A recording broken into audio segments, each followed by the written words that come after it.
टॅक्सेसमध्ये नवीन आपल्याला जी काही त्यांनी फॉर्म्युला दिलेला आहे त्यात महाराष्ट्राला फायदा झालेला आहे आणि आता डिव्होल्यूशनमध्ये आपण मागच्या वेळेसपेक्षा वाढून 6.44% गेलेलो असल्यामुळे आपल्याला यावर्षी 98,306 कोटी रुपये केंद्र सरकारकडून मिळतील. 98,306 कोटी, जे आपण जर विचार केला तर मागील वर्षी जे आपल्याला मिळत होते त्यापेक्षा भरीव जास्त आहेत. किमान माझा अंदाज असा आहे, मी एक्झॅक्ट अंदाज आता नाही काढला, पण 15,000 ते 20,000 कोटी रुपये आपल्याला या डिव्होल्यूशन ऑफ टॅक्सेसमध्ये या बजेटमध्ये जास्तीचे मिळणार आहेत. ही एक महाराष्ट्राकरता, आणि हे दरवर्षी वाढत जाणार आहेत. कारण आपलं पर्सेंटेज वाढल्यामुळे डिव्होल्यूशनचा जो पूल आहे त्या पूलमध्ये दरवर्षी जी काही राईज होते ती राईज पर्सेंटेजने आपल्याशी शेअर होणार असल्यामुळे आपला मूळ पर्सेंटेज वाढल्यामुळे दरवर्षी वाढीव पद्धतीनं आपल्याला हा निधी मिळणार आहे. यावर्षी 98,000 कोटी, 98,306 म्हणजे जवळपास 1,00,000 कोटी रुपये हे केंद्र सरकारकडून मिळणार आहे. याच्या व्यतिरिक्त आपला जो ग्रामीण रस्ते प्रकल्प आहे त्याच्याकरता 378 कोटी, ॲग्री बिझनेस नेटवर्क 167 कोटी, इकॉनॉमिक क्लस्टर 283 कोटी, Maharashtra tertiary care medical education विकास कार्यक्रम जो आपण हातामध्ये घेतला आहे त्याकरता 385 कोटी, उपसा सिंचन योजनांचे सौर ऊर्जीकरण 207 कोटी, agri business and rural transformation यामध्ये 646 कोटी, development of applied knowledge and skills for human development 313 कोटी.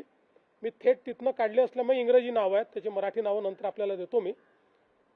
त्यानंतर जिल्ह्यांमध्ये संस्थात्मक संरचना क्षमता वृद्धीसाठी 240 कोटी, मुंबई अहमदाबाद हायस्पीड कॉरिडॉर 6,103 कोटी, मुंबई मेट्रो 1,702 कोटी, पुणे मेट्रो 517 कोटी, MUTP 3 मुंबईकरता 462 कोटी, MMR रिजनमध्ये ग्रीन मोबिलिटी 155 कोटी, महामार्गावर ITS 680 कोटी. असे वेगवेगळे हे प्रकल्प आहेत. म्हणजे अगदी आपण मुंबई पुण्यातल्याही प्रकल्पांचा विचार केला तरी आत्तापर्यंत जे बघितलेले आहेत त्यात 12,500 कोटी रुपये हे या ठिकाणी मिळालेले आहेत. इतर महाराष्ट्रातले देखील मी सांगितलेले आहेत आणि अजून बजेटची फाईन प्रिंट ही आपण त्या ठिकाणी बघतो. त्यामुळे एकीकडे महाराष्ट्राला डिव्होल्यूशन ऑफ टॅक्सेसमधनं 1,00,000 कोटी रुपये आणि वेगवेगळ्या योजनांवर देखील मोठ्या प्रमाणात निधी हा महाराष्ट्राला या अर्थसंकल्पातनं मिळालेला आहे.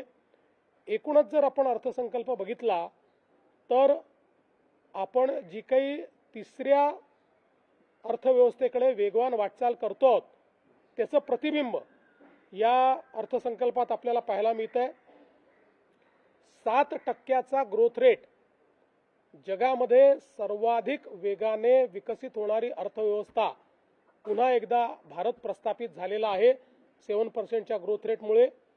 आणि हे सगळं करत असताना वित्तीय तूट ही 4.5% आत आणण्यात पुन्हा एकदा अर्थमंत्र्यांना यश मिळालेलं आहे. अर्थमंत्र्यांनी कोविडच्या काळामध्ये जी तूट वाढली होती त्यावेळेस घोषित केलं होतं की टप्प्याटप्प्यानं पुन्हा आम्ही 4.5% आत ती आणू. ते त्यांनी आणलेलं आहे. डेट GDP रेशिओ हा एक महत्त्वाचा निकष आहे. त्याच्यामध्ये देखील मोठ्या प्रमाणात सुधारणा झालेली आहे आणि 50%कडे त्याची जी वाटचाल आहे ती सुरू झालेली आहे. जो एखाद्या अतिशय साऊंड अर्थव्यवस्थेचा भाग असतो त्या पद्धतीनं आर्थिक निकषांवरही अतिशय चांगल्या पद्धतीनं हा अर्थसंकल्प या ठिकाणी सादर करण्यात आलेला आहे. एकूणच मला असं वाटतं की पुढचा जो काही काळ आहे या काळामध्ये सगळ्या राज्यांना विकासाची संधी मिळेल अशा प्रकारच्या तरतुदी यामध्ये करण्यात आल्या आहेत. टॅक्स साईडला जर आपण बघितलं तर विशेषतः सामान्य माणसाचे कंप्लायन्सेस हे पूर्णपणे त्या ठिकाणी संपवण्यात आलेले आहेत, फार कमी करण्यात आले आहेत. बिझनेसेसचे कंप्लायन्सेस कमी करण्यात आलेले आहेत आणि विशेषतः खूप मोठ्या प्रमाणात छोट्या छोट्या गोष्टींकरता जे पिनलायझेशन होत होतं त्याच्याऐवजी लोकांना त्या त्रुटी दूर करण्याची संधी देण्यात आलेली आहे. कॅन्सरचे ड्रग्ज असतील किंवा काही अत्यावश्यक 7 वेगवेगळ्या आजार असतील, याच्या ड्रग्जवरची ड्युटी संपवल्यामुळे मोठ्या प्रमाणात तिथल्या रुग्णांना देखील त्याचा फायदा होणार आहे. त्यामुळे टॅक्स साईडलाही रिफॉर्म्सची जी प्रोसेस आहे, ही प्रोसेस चांगल्या पद्धतीनं या ठिकाणी मांडण्याचं काम या अर्थसंकल्पाने केलं आहे.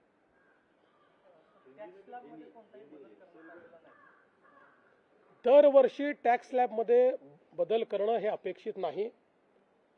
आपण जर या ठिकाणी बघितलं तर टॅक्स स्लॅबमध्ये 14 ते 25 या कालावधीमध्ये अभूतपूर्व बदल झालेला आहे आणि तो दरवर्षी करणं योग्य नाही. आता यावर्षी रॅशनलायझेशन करणं याच्यावर जास्त भर दिलेला आहे. लोकांना अजून टॅक्समध्ये सवलत मिळावी असं वाटतं, ते वाटणं साहजिक आहे. पण मागच्याच बजेटमध्ये इतकी भरीव अशा पद्धतीनं टॅक्सची सवलत दिलेली आहे.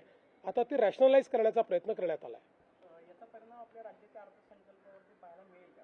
100% मिळेल. कारण आता आपण अर्थसंकल्प केंद्रानंतर याकरता सादर करतो की तो अधिक रिअलिस्टिक व्हावा. जसं मी सांगितलं की टॅक्स डेव्होल्युशनमध्ये आता यावर्षीपासून आपला वाटा वाढला, त्यामुळे आता आपल्यालाही आपलं बजेट करताना त्याचं लिव्हरेज घेता येईल.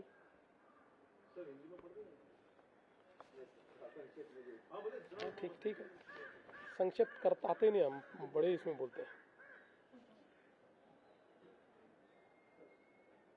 आज प्रधानमंत्री श्री नरेंद्र मोदी जी के नेतृत्व में जो देश की वित्त मंत्री निर्मला सीतारमण जी ने बजट हमारे सामने रखा है, विकसित भारत की ओर जाने वाला एक मजबूत कदम इस रूप में हम इसको देखते हैं. विशेष रूप से भारत को तीसरी सबसे बड़ी अर्थव्यवस्था बनाने के लिए एक बहुत मजबूत रोड मैप, उसका एक कालावधि और उसके लिए जो पैसे की आवश्यकता है, उस प्रकार की प्रोविजंस इस बजट के माध्यम से हमको दिखाई पड़ती है. विशेष रूप से दुनिया में मैन्युफैक्चरिंग के क्षेत्र में जो अवसर हमको मिला है, उस अवसर को प्राप्त करने वाला ये बजट है. 7 जो फ्रंटियर मैन्युफैक्चरिंग सेक्टर्स है, उसमें भारत को प्रमुखता मिले, इस दृष्टि से इसको तैयार किया गया है. इसमें योजना तैयार की गई है जिससे निवेश भी बढ़ेगा और साथ साथ बड़े प्रमाण पर जॉब क्रिएशन भी होगा और हमारे युवाओं को इसका फायदा मिलेगा. विशेष रूप से खेती का क्षेत्र हो, पशुपालन का क्षेत्र हो, डेयरी का क्षेत्र हो या फिर फिशरीज का क्षेत्र हो, इन सारे क्षेत्रों में या सिंचाई का क्षेत्र हो, बहुत कारगर योजना तैयार की गई है. बहुत जिसको हम कह सकते हैं भविष्य का विचार करते हुए योजना तैयार की गई है, जिससे ये क्षेत्र विस्तारित भी होगा और इस क्षेत्र को बड़ा फायदा भी मिलेगा.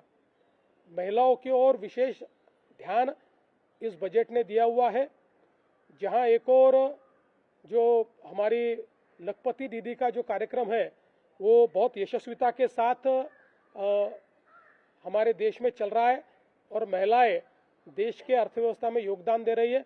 उस योगदान को बढ़ाने के लिए जिस प्रकार से उनको मार्केट प्लेस